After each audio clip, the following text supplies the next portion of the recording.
video, we will explain what asylum is in France. You will also find all of the information on Domasile's website, domasile.info.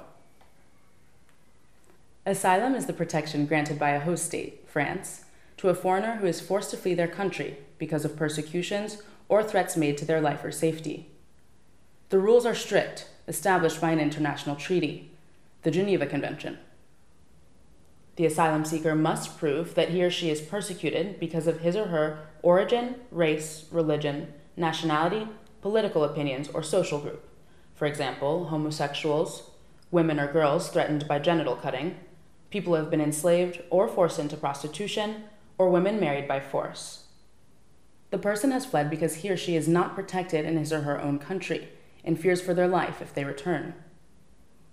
It starts with the OFPRA, the French Office for Protection of Refugees and Stateless Persons, which will look into your claim for asylum. First, there is a form to send, written by hand and in French. Then there is an interview. You will have to convince the OFPRA agent that what you are saying is true.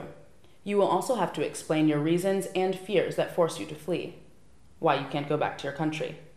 If OFPRA denies your application for asylum, you can file an appeal, the time limit for which is very short. This will be discussed in the video, How to File an Appeal Against the OFPRA's Decision. What is the CNDA? It is the CNDA that will consider the appeal. In another video, we will talk about the protection that a refugee can get for members of his or her family. There is another protection for asylum seekers in France.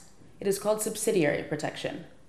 It is granted to those who risk torture or persecutions for reasons other than those in the Geneva Convention, or who lived in a country at war and risk death if they return. That's it for the explanation of what asylum is in France. In the next video, we will talk about the first steps to take. Here it is, and see you soon.